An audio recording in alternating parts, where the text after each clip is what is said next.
ወንድማችን ኢዮብ የቁም ነገር ሰው የመጀመሪያ እግዚአብሔር ያክብርልኝ። ያው እሺ ግሩም የጀመረው ነገር ያው ታች የሚያስወርድ ቢሆንም መምህርነታቸውን ተጠቅመው ነው ማጥቃት የፈጸሙት። እሺ እህቶች ወደ እናንተ ልምጣና ከዛን ወንድሞችን ከዛን እንጨርሳለን። እሺ ጋይስ እሺ ቢላል እሺ ኢዮብ እህቶች ይቀደሙ። በቃ ኑ በብርሃኑ ቆይ ፓፓ ወደ አንቺ እመጣለሁ። ሰላም ብያለሁ ወንድሞች፣ እዚህ ገስት ላይ ያላችሁ ሁላችሁንም ሰላም ብያለሁ። ቦስ እንኳን ተወለድክልን፣ ስላወኩ ደስ ብሎኛል። ሁላችሁንም ረጅም እድሜ ከጤና ጋር ይስጥክ። ሌሎቻችሁ ደግሞ እንኳን አደረሳችሁ። አሚን አሚን። እግዚአብሔር ያክብርልን። እናመሰግናለን። እሺ ሜሮን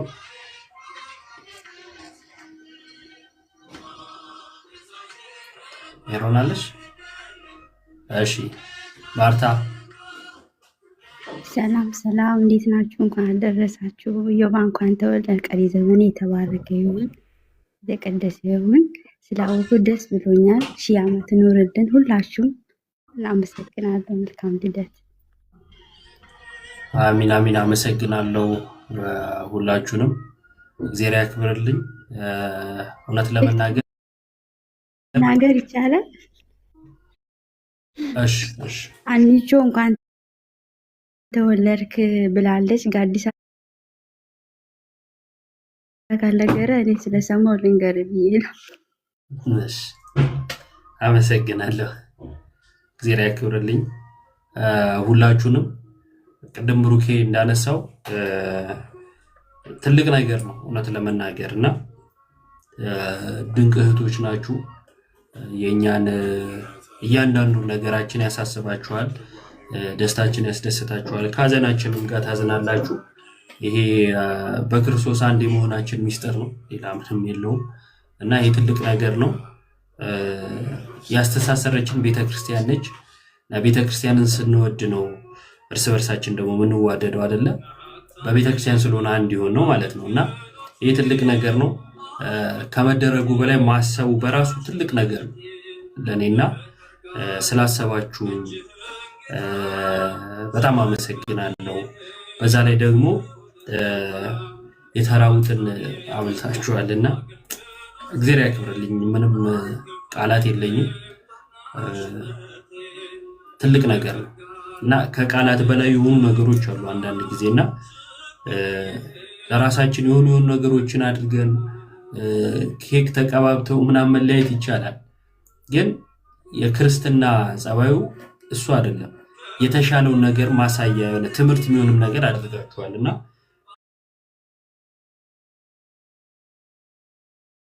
ሐሳቡም ትልቅ ነው፣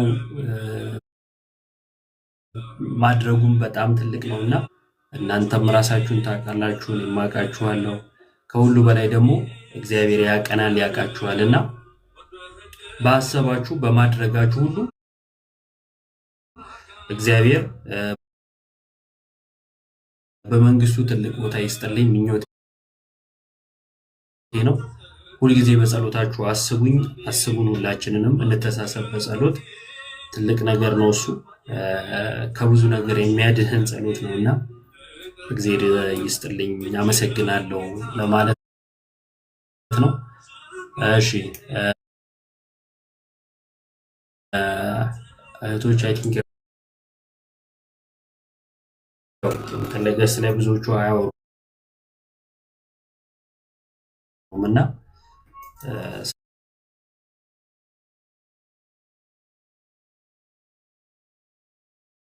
ስለምረዳ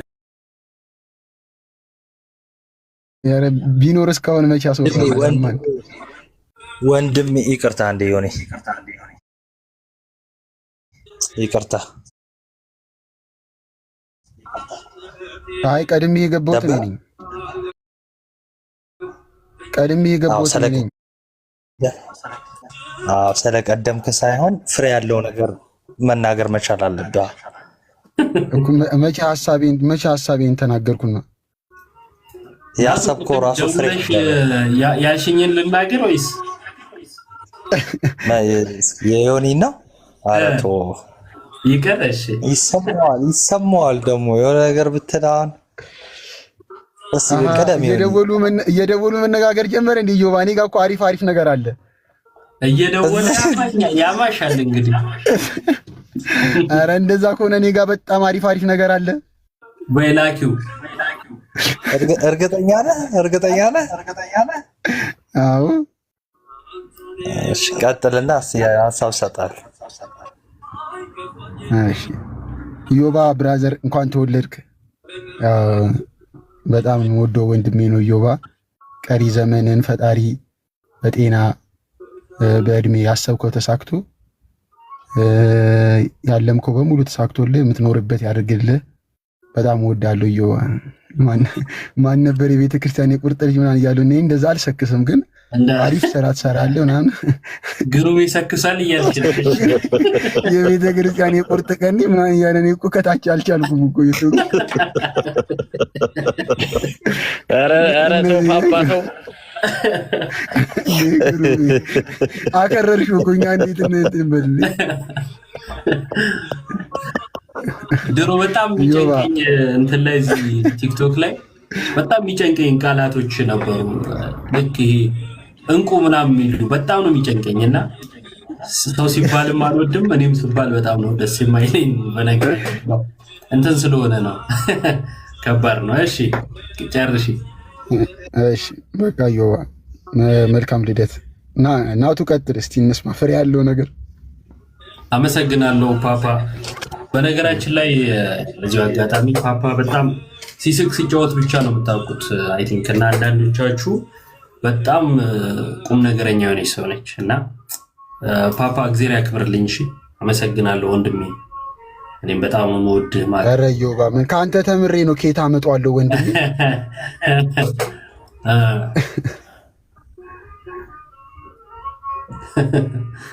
እሺ እናቱ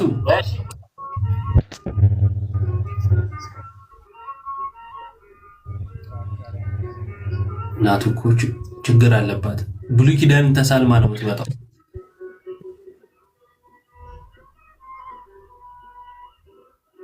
እሺ ናታን ወደ ተረኛ መሄድ ነው። እንደዚህ እኮ አስወርደህ እኮ ወደ ሌላ ቦታ መሄድ እኮ ነው። ቦታ መያዝ አያስፈልግም። እያስወረድክ ሌላ ሰው ማስገባት ነው። ክህነትና ክብር ብለህ ነው። አይሰማም ስትል ይሰማል። ኦኬ ቆይ አሁን ሳወራ ይሰማላ? እሺ አይ እኔ ያልኩት ኢዮባ ብዬ ሳይሆን የምጀምረው በጥቅስ ነው የምጀምረው አልኩ። ሮሜ 12:9 ፍቅራችሁ ያለ ግብዝነት ይሁን ይላል። ለዮኒ ነው ሊያነብ ወጣ። ይኸው አይ አሁን ቁም ነገር እናድርገውና ኢዮባ ወንድማችን እንኳን ተወለድክ። በጣም የምንወደው ወንድማችን ያው እና ረጅም እድሜ ከጤና ጋር ይስጥልን እና እግዚአብሔር ደግሞ ጸጋውን ጨምሮ ይስጥ ለማለት ነው። በርታልን ወንድማችን፣ ቀሩን ጊዜ የንስሐ ያድርግልን፣ የንስሐ ህይወት በንስሐ የምንመላለስ ብለው ሁላችንም ያደርግልን። ክበርልኝ ፓፓ። የቁርጥ ቀን ያለ ማን ነው? አይ ማንም አላለኝም ስለ ቁርጥ። እኔ አራተኛው ብዬ ልጀምር ነበርኩ። አራተኛው ግን ሶስተኛው ተይዟል።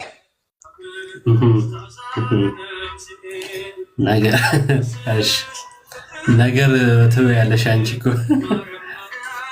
ኪንግ ናታን። እንዴት ናችሁ? እንኳን አደረሳችሁ ለጥምቀት በዓል ሁላችሁንም። ይቅርታና ናታን ከማውራቱ በፊት ይቅርታ ናታን ፒስዋ ሰላም ብያለሁ። እዚህ ጋር ሰላም ያላልኳችሁ ሁላችሁንም ሰላም እንዴ ባሮኬም አለ ሁላችሁንም ሰላም ብያለሁ። ስንተኛ ዓመት ነው?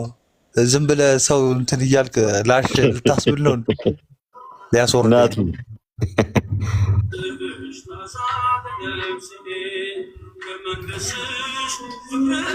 ባዶ ቦታዎች ባዶ ቦታው ነው ይቀጥሉ። እሺ አደራ። እሺ እታችሁን ምንም ደህና ነገርም አንስቶ አያውቅም። እታችሁን አሁን ዲያቆናቱ በመሀል ገብቶብኝ አሁን እኔ ጥቅስ ምናምን ልጠቅስ ነበር አስረሳኝ ታውቃለህ። ስማ አዮባ ናቱ የራሷን ፍሬ ልትለቅም ወረደች። እንደ ሀሳብ ከፍሬ ጨዋታ ብንወጣ ምን ትላለህ?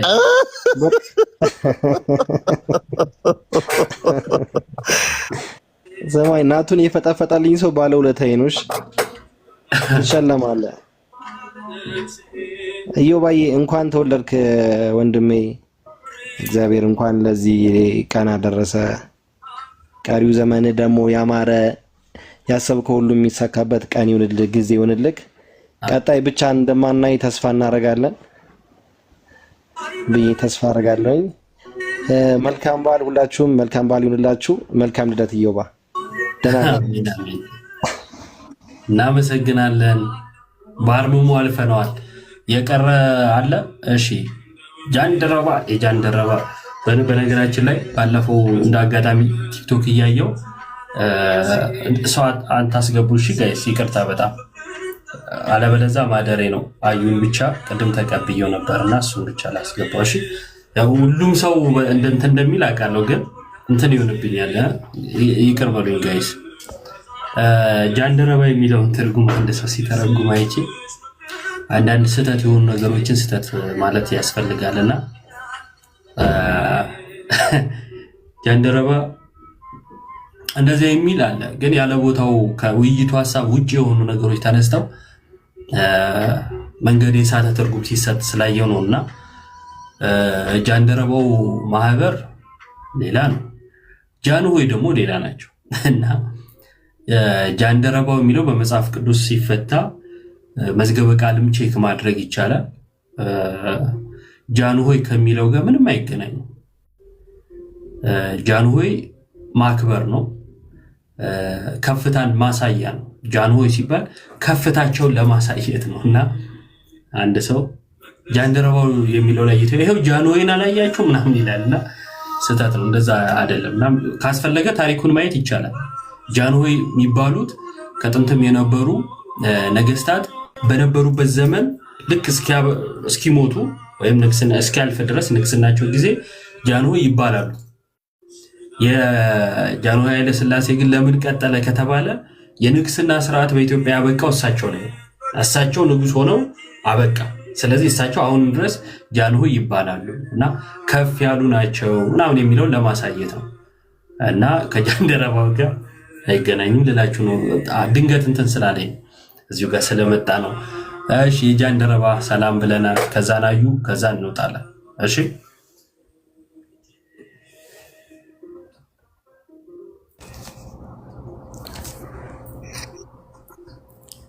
ይሰማል? የጃንደረባው ሰላም ክርስቶስ ይብዛልኝ። እግዚአብሔር ይመስገን። እንዴት አለሽ? አይሰማም ድምጼ? ይሰማል ይሰማል። እግዚአብሔር ይመስገን በጣም ደህና ነኝ። ሁላችሁም ክርስቶስ ክርስቲያን ሆናችሁ እንኳን ለጥምቀት በዓል ለብርሃነ ጥምቀቱ በዓል እንኳን አደረሳችሁ። መልካም በዓል ይሁንላችሁ ሁላችሁም። እዮቤ ወንድማችን እንኳን ተወለድክ። እግዚአብሔር አምላክ እንኳን የንስሐ ዕድሜ ጨመረልክ፣ በጌታ ዘመኑ ሁሉ ይለቅ።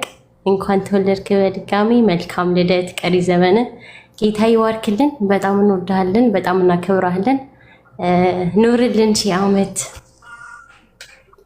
አሜን። ሺህ ዓመት ሺህ ዓመት መኖር እኮ ራሱ እኮ ከባድ ነው። ሺህ ዓመት አይኖርም፣ ግን በእግዚአብሔር ቤት እንኖራለን። እሺ እግዚአብሔር ያክብርልኝ እህቴ፣ አመሰግናለሁ። አዩ እንኳን ደህና መጣ። አንቱ እንዴት ኖት? እንኳን ወደ እርጅና ዘመን ተቀላቀሉ፣ እንኳን ተወለዱ። እድሜን እንደማቱሳላ አልልህም መቼስ፣ ዳይፐር ነው በማቱሳላ እድሜ ዳይፐር ነው ዳይፐር የሱ ማቱሳላ ያው ረጅም ዓመት ኖሮ ግን ታሪኩ ያልተጻፈለት ስለሆነ እድሜ እንደማቱሳላ ቢባል የአሁን ዘመን ማቱሳላዎች በዳይፐር ነው የሚጠቀሙት እና ለዚያ ደረጃ እንዳትበቃ ብቻ እሱን ነው እንትምል።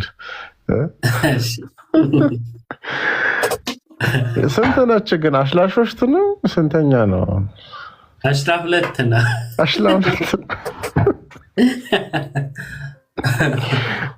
እኔ እሱ 12 ላይ እዚያው የቆየ መስሎኝ ነው። እና እንኳን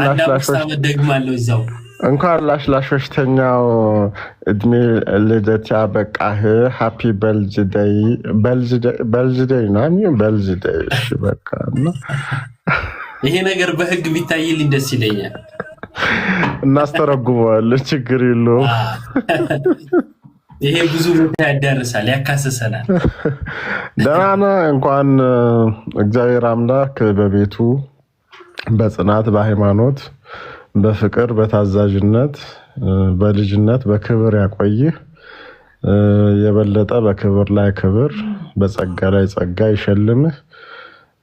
በእርግጠኝነት ደግሞ ይህንን የቲክቶክ መንደር ከወረት መንደር ወደ ወንጌል መንደር የቀየራችሁ ወንድሞች ናችሁና እግዚአብሔር አምላክ ባላችሁበት በቤቱ ያጽናችሁ። ሌላ የምለው ነገር የለም። ከኔ የሚጠበቀውን ነገር ለማድረግ እንደ ወንድም ላግዛችሁ፣ አብሬያችሁ በቤተክርስቲያን ጉዳይ እስከሆነ ድረስ በወንድምነትም በቤተክርስቲያንም ወገንተኝነት አብሮ ለመቆም ሁልጊዜም በእኔ በኩል ዝግጁ ነኝ። እንዲህ እንዳበራህ እንግዲህ ብርት በል፣ እድሜ ዘመንህ ሙሉ ይብራ። ሌላው ያው የምንጠብቀው ቶሎ አግብተህ ደግሞ አለ አይደለ?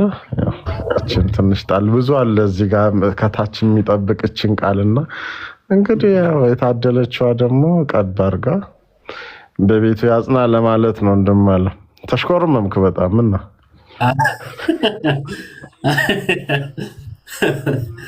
አሚን አሚን። እግዚአብሔር ያክብርልኝ አዩ፣ በጣም አመሰግናለሁ። አዩ ያው እንግዲህ ያለበትን ስራውን ሁሉ ነገር ታውቃላችሁና ግን ደግሞ ዝቅ ብሎ እኛንም ለመርዳት እንደ ወንድም አቅርቦ ለመርዳት በጣም ዝግጁ የሆነ ሰው ነው።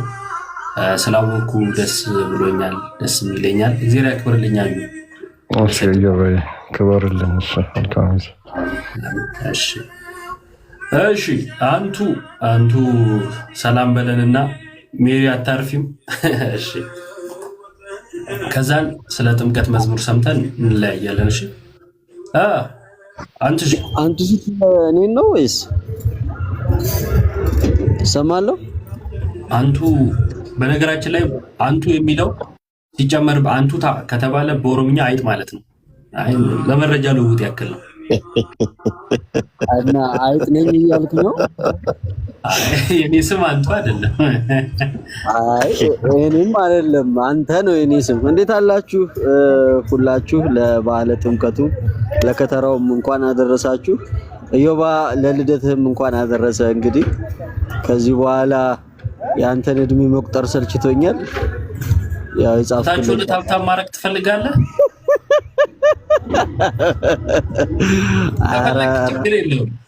ኧረ ምን በወጣኝ ትላለህ።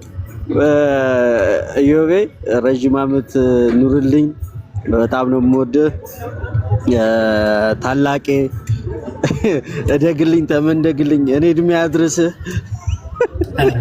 ማለት ታላቄ ማለት ያው ታላቄ ምን አገባ እንዴ? አንተን ስላላልኩ ነው ናትዬ። እድል ሰጠው እንዲያብራራ እናቱ። በጣም እውነት እንኳን ተወለድክልን። አመቱ እንደዚህ ባጭር ሞልቶ እድሜህን ለመቁጠር ያብቃን። እንግዲህ ወንድሜ ሁላችሁም እንኳን አደረሳችሁ። አሚን አሚን። እግዚአብሔር ያክብርልኝ። አንትሽ ሁላችሁንም በጣም አመሰግናለሁ። እንደነገርኳችሁ ያው የገባውበት ምክንያት እውነት ለመናገር ልደት ምናምን ለማክበር ምናምን አይደለም። ቀን በጣም ደስ በሚል ሁኔታ እህቶቼ አክብረውልኛል እዚህ ሚዲያ ላይ ማለት ነው። እና ለማመስገን ብቻ ነበር የገባሁት። ያው በአጋጣሚ ሰዎች ሲገቡ ደግሞ እንትን አልኩኝ እንጂ ብቻ ሀሳቤን ልጠቅልለውና በጣም አመሰግናለሁ።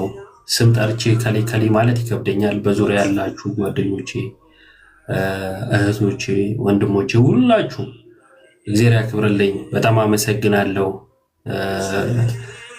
በቤተ ክርስቲያን እቅፍ እንዳለን ወደ ጌታም ስንሄድ ከቤተ ክርስቲያን ሳንለይ ሳንወጣ ኑ ልጆቼ እናንተ የአባቴ ብሩካን ለማለት ሁላችንን ያብቃን። በጸሎት እንተጋገዝ። መልካምነት አይለየን፣ ከመልካምነት አንራቅ። ቅናተ ቤተክርስቲያን ሁሌ በውስጣችን ይኑር። እሱ ስለሆነ ትልቁ ነገር ማለት ነው እና አመሰግናለሁ። በተለይ ደግሞ እህቶች ሰብሰብ ብላችሁ ነዳያንን ማብላታችሁ ለኔ በጣም ትልቅ ነገር ነውና በጣም አመሰግናለሁ። እግዚአብሔር ያክብርልኝ ሁላችሁንም። ጠፍተናል። አይ ቲንክ እኔ በግሌ ደግሞ በጣም ጠፍቻለሁ። ከዚህ በኋላ እግዚአብሔር በረዳኝ መልኩ እየገባን እንማማራለን።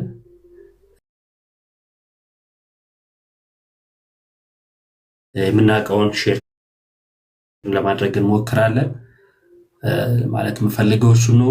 የመጨረሻ ያው ጥምቀት አይደለ ከተራ ማለት ያው ቃል አልገባሁም ሰውዬ ግን እገባለሁ። ከተራ ያው ከተራ አቆመ የታቆረ ውሃ እንደማለት ነው፣ መገደብ ማለት ነው። እና ጥምቀት የመጀመሪያው ነገ ከተራ ነው። ከዛ ከነገ ወዲያ የጥምቀት በዓል ይኖራል ማለት ነው። ታቦታቱ ወደ ከተራ ቦታ ይሄዳሉ አይደለ? ወደ ከተራ ቦታ አጅበን እንሄዳለን።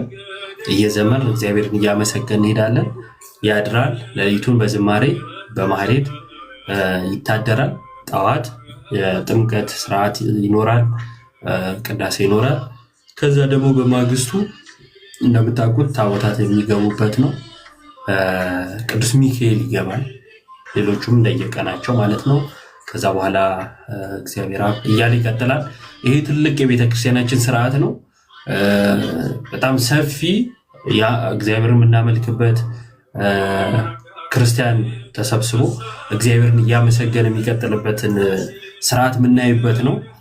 እንደ ሀገር ደግሞ በጣም የሚኮራበት ነጭ በለበሱ በክርስቲያኖች ከተማዎች ሁሉ የሚደምቁበት በዓል ነው። እንደምታውቁት ጌታ ኢየሱስ ክርስቶስ በዮርዳኖስ በዮሐንስ ይጠመቅ ዘንድ እንደሄደ እናውቃለን አይደለ? በዛ ሚስጥር በዛ ጥምቀት ላይ የተፈጸመ ትልቅ ሚስጥር አለ። ከነዛ ውስጥ አንዱ ትምህርተ ስላሴን ያገኘንበት ወይም ትምህርተ ስላሴን የተማርንበት ነው። አብ በደመና ሆኖ የምወደው ልጄ ብሎ ልጁን ይህ ነው ብሎ ሲናገር፣ መንፈስ ቅዱስም እንደ ርግብ አምሳል ሲወርድ፣ ወልድ ደግሞ በዮሐንስ እጅ ጌታ ኢየሱስ ተጠምቆ ሲወጣ እንመለከታለን። ስላሴ እንማርበታለን። እንዲሁም ሰው ሆኖ የመጣው ፍጹም ትሁት ፍጹም እኛን የመሰለ ጌታ እንዳለ ስለኛ የከፈለውን የምናይበት ትልቅ ሚስጥር ነው። እንኳን አደረሳችሁ ማለት ፈልጋለሁኝ። ይችን መዝሙር እንስማና እንወጣለን።